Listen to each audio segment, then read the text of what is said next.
বাংলার মানুষের মুক্তি অর্জন হওয়া পর্যন্ত আমাদের লড়াই অব্যাহত থাকবে। বলছিলাম, জামাতে ইসলামী যদি আল্লাহর ইচ্ছা এবং জনগণের ভালোবাসায় বাংলাদেশের মানুষের সেবা করার সুযোগ পায়, তাহলে মালিক হবে না, সেবক হবে ইনশাআল্লাহ। আজ আমি ঘোষণা দিচ্ছি, লক্ষ জনতাকে সাথে নিয়ে বাংলাদেশ জামাতে ইসলামী থেকে যারা আগামীতে সংসদ সদস্য হিসাবে নির্বাচিত হবেন, আরে আপনারা কথা বন্ধ করেন, আপনারা কথা বন্ধ করেন, সবাই বসে পড়েন, সবাই বসেন, বসেন, কেউ দাঁড়াবেন না, সবাই বসেন। যদি আল্লাহর ইচ্ছায় জনগণের ভালোবাসায় বাংলাদেশ জামাতে ইসলামী থেকে সংসদ সদস্যরা নির্বাচিত হয়ে সরকার গঠন করেন, তাহলে কোনো এমপি, কোনো মন্ত্রী আগামীতে সরকার কিন্তু প্লট গ্রহণ করবে না। কোন এমপি এবং কোন মন্ত্রী ট্যাক্সবিহীন কোন গাড়ি চড়বে না। কোন এমপি এবং কোন মন্ত্রী তার নিজের হাতে কোনো টাকা চালাচালি করবে না। কোন এমপি এবং কোন মন্ত্রী যদি তার নির্দিষ্ট কোনো কাজের জন্য বরাদ্দ পেয়ে থাকেন, কাজ শেষ হওয়ার সাথে সাথে বাংলাদেশের 18 কোটি মানুষের কাছে তারা তার প্রতিবেদন তুলে ধরতে বাধ্য হবে। সম্মানিত বন্ধুগণ, চাঁদা আমরা নিব না, দুর্নীতি আমরা করব না, চাঁদা আমরা নিতে দেব না, দুর্নীতি আমরা সহ্য করব না। এই বাংলাদেশটাই আমরা দেখতে চাই। যুবকদেরকে আমরা স্পষ্ট ভাষায় বলতে চাই, বন্ধুগণ, তোমাদের সাথে আমরা আছি। আমি আজকে জামাতের আমির হিসাবে এখানে কথা বলতে আসিনি। আমি এসেছি বাংলাদেশের 18 কোটি মানুষের একজন হয়ে কথা বলতে। আমি শিশুদের বন্ধু, আমি যুবকদের ভাই, আমি বয়স্কদের সহযোদ্ধা, আমার বোনদের আমি ভাই। সুতরাং তাদের মুক্তির জন্যই আমি দায়িত্ব নিয়ে আজকে এখানে দাঁড়িয়েছিলাম। আল্লাহর ইচ্ছা, শরীর আমাকে সাময়িকভাবে সহযোগিতা করে নাই, এটাও আল্লাহর ইচ্ছা যে এখন আল্লাহ আমাকে কথা বলার সুযোগ দিচ্ছেন। আমি বলতে চাই, বাংলাদেশের নির্দিষ্ট কোন শ্রেণীর মুক্তির জন্য আমাদের এই লড়াই নয়। রাস্তার একজন পরিচ্ছন্নতা কর্মী, চা বাগানের একজন শ্রমিক,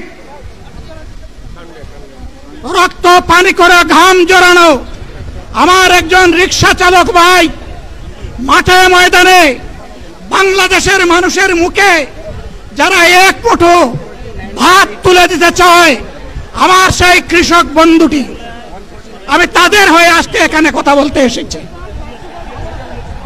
আমি কোন অভিজাত শ্রেণীর হয়ে এখানে কথা বলতে আসিনি। আল্লাহ তাআলার অশেষ মেহেরবানি, আজীবন সকল রক্ত চক্ষুকে উপেক্ষা করেছি, জেল জুলুমের পরোয়া করি নাই। আমার আফসোস, 24 সালে জাতিকে মুক্তি দিতে গিয়ে যারা জীবন দিয়ে শহীদ হলো, আমি তাদের একজন হতে পারলাম না। আপনাদের কাছে দোয়া চাই, ইনসাফের ভিত্তিতে একটি দেশ গড়ে তোলার জন্য আগামীতে যে লড়াই হবে, আমার আল্লাহ যেন সেই লড়াইয়ে আমাকে একজন শহীদ হিসাবে কবুল করেন। সম্মানিত বন্ধুগণ, আমাদের প্রিয় শহীদ নেতৃবৃন্দ 2006 সালের 28 অক্টোবর থেকে শুরু করে পল্টন গণহত্যা, শাপলা গণহত্যা, সারা দেশের গণহত্যা, পিলখানার গণহত্যা, 24-এর গণহত্যা, এই গণহত্যা যারা করেছে তাদের সকলের বিচার বাংলাদেশের মাটিতে নিশ্চিত করতে হবে।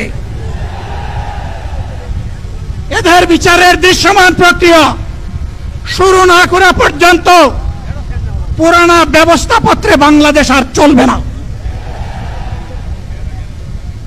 এতগুলো মানুষ এমনি এমনি জীবন দেয় নাই, জীবন দিয়েছে জাতির মুক্তির জন্য।